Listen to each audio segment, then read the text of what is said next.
झारखंड, बिहार, बंगाल और उड़ीसा में के बीच एक ऐसा पार्क जमशेदपुर के चकुलिया में बन रहा है जो शायद इन 4 स्टेट में इतना बड़े क्षेत्रफल में पार्क आपने नहीं देखा होगा। इस पार्क की विशेषता ये है कि ये पार्क में लगभग सभी तरह के मेडिसिन और सभी तरह के बागवानी दिखेंगे, जहां बच्चों के लिए खेलने से लेकर के तमाम वो फैसिलिटी से लैस है पार्क, जो पार्क देखने के लिए आप चकुलिया आ सकते हैं। कारण कि ये इस तरह का पार्क न बंगाल में आपको मिलेगा और ना ही उड़ीसा और बिहार में मिलेगा। झारखंड में इतने बड़े पार्क जो है यही दिखाई बन रहा है, जो आने वाले दिनों में चालू होगा। आपको पहले इसका हम एक तस्वीर दिखा देते हैं कि किस तरह से इस पार्क को सजाया जा रहा है। हालांकि इसका विधिवत उद्घाटन नहीं किया गया है, मगर आने वाले दिनों में इसका उद्घाटन किया जाएगा। मगर एक बात साफ है कि लगभग ये 4 स्टेट में देखा जाए तो इस तरह का पार्क का निर्माण शायद अब तक नहीं हुआ है। कारण कि हम बात झारखंड की कर ले तो झारखंड के जितने भी ज़िले हैं, इन ज़िलों में अब तक इस तरह का इतने बड़े पार्क का निर्माण नहीं कराया गया है, जहां कई खूबियां दिखाई पड़ने लगी हैं अब से, जब इसका उद्घाटन अब तक नहीं हुआ है। ये एक तरफ से देखने के बाद दूसरी तरफ इसका किनारा भी नहीं दिखता है। हम यहाँ के अधिकारियों से बात करेंगे और समझने का भी प्रयास करेंगे कि क्या कुछ इस पार्क में खास होने वाला है। कारण कि ये पार्क की जो व्यवस्थाएं दिख रही है, ये पार्क की जो गति दिख रही है, इसका उद्घाटन कब होना है और क्या कुछ विशेष यहाँ है, वो भी समझने का प्रयास करेंगे। कारण कि वन विभाग ने इस पार्क को बनवाया है, कितने की लागत से बनाया है सर, और क्या है ये पार्क, इसकी खूबसूरती को देख करके आप क्या कहेंगे और विशेष क्या है सर यहाँ? जमशेदपुर वन प्रमंडल के चाकुलिया वन प्रक्षेत्र में चाकुलिया इकोलॉजिकल पार्क का निर्माण किया जा रहा है। ये लगभग 23 लाख का प्रोजेक्ट है, 23 करोड़ का प्रोजेक्ट है और ये पूरे झारखंड में सबसे बड़ा पार्क के रूप में ये जाना जाएगा। और यहाँ पर बहुत सारे अलग अलग क्षेत्र हैं, जैसे यहाँ नक्षत्र वन है, यहाँ कैक्टस जोन है, यहाँ भूल भुलैया है, यहाँ पर बच्चों के लिए अलग जोन है, साथ में सीनियर सिटीजन्स के लिए अलग जोन है।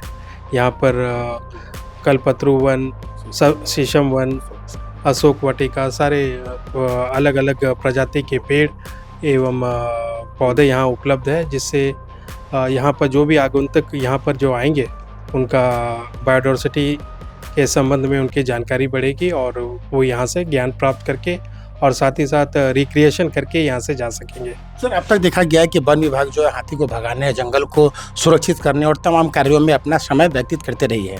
लोग भी ये जानते थे कि वन विभाग ऐसा है कि हाथी गांव में चला आता है, तोड़ देता है, ध्वस्त कर देता है, लेकिन इस तरह से बड़ा कार्य एक पार्क के रूप में कितना बड़ा सौगात। ये वन विभाग का दोनों काम है। एक तो अपने जंगलों की रक्षा करना, अपने हाथियों की रक्षा करना और साथ ही साथ ग्रामीणों की भी रक्षा करना, और साथ ही साथ हम लोगों को इन्वायरमेंट के प्रति, पर्यावरण के प्रति लोगों के बीच में जागरूकता फैलाना भी हमारा दायित्व है। और उसी की वजह से हम लोग ये इकोलॉजिकल पार्क बना रहे हैं, जिससे लोगों को पेड़ों के प्रति एवं पर्यावरण के प्रति जागरूकता बढ़े और उनको पेड़ों को बचाने में उनमें जज्बा उत्पन्न हो। सर, क्या उम्मीदें हैं जब ये ओपन होगा तो कहाँ से लोग आएंगे, कैसे ये प्रसिद्ध होगा? यह चाकुलिया जो क्षेत्र है वो झारखंड राज्य एवं पश्चिम बंगाल एवं उड़ीसा के आसपास है और यहाँ पर लोग काफ़ी घूमने फिरने आते हैं तीनों राज्यों से। और मुझे ऐसा लगता है कि काफ़ी लोग यहाँ पर इकोलॉजिकल पार्क का आनंद उठाने के लिए यहाँ पर ज़रूर आएंगे। सर, अब थोड़ा सा हम बात करते हैं कि रेंजर सर है, चूँकि इनका बड़ा योगदान इस पार्क में रहा है। लगातार हम लोग सुनते रहे हैं कि रेंजर सर लगभग पर डे, हफ्ते में कम से कम 2-3 दिन आते रहे हैं। कैसे सोचे और कितना मेहनत किए, किस तरह से आप इस जो काम कर रहे कारीगर हैं उसके पीछे लगे रहे, इतना सुंदर स्वरूप निकल के आया? देखिए, हम तो एक सबसे नीचे के पदाधिकारी हैं और जो भी है अपने सीनियर पदाधिकारी DFO सर प्लस हमारे RCCF मैडम, PCCF सर, सभी के सहयोग से यह पार्क का निर्माण किया जा रहा है। और चूँकि पार्क बनाना था तो हम लोगों ने सोचा कि चलो एक ऐसा पार्क बनाया जाए कि 3 स्टेट का ही संगम है और ऐसा पार्क बनाया जाए कि लोगों को यहाँ सीखने को भी मिले, समझने को भी मिले और पर्यावरण का भी लाभ मिले, स्वास्थ्य उनका अच्छा हो। और यहाँ घूमने फिरने का कोई साधन भी इस क्षेत्र में नहीं था और साथ ही साथ यह टूरिज़्म का भी बहुत बड़ा ये सौगात अगर झारखंड सरकार महसूस करेगी तो टूरिज्म के लिए बहुत बड़ा सौगात आने वाले दिनों में होगा। इसको अगर झारखंड सरकार चाहेगी और हमारे विभाग के बड़े लोग चाहेंगे तो इसमें जो है क्या नाम है आपको रिजॉर्ट के रूप में भी इसको डेवलप कर सकते हैं। साथ साथ जो है शिक्षा के लिए भी, पर्यावरण की शिक्षा के लिए भी एक अनुकूल वातावरण यहाँ है, उसका उपयोग यहाँ हम लोग कर सकते हैं। कितना हेक्टेयर में बना है और आने वाले दिनों में क्या इसमें टिकट रखा जाए? टिकट के लिए तो हमारे वरीय पदाधिकारी लोग ही तय करेंगे, क्योंकि जो सच में वही इसको तय करते हैं।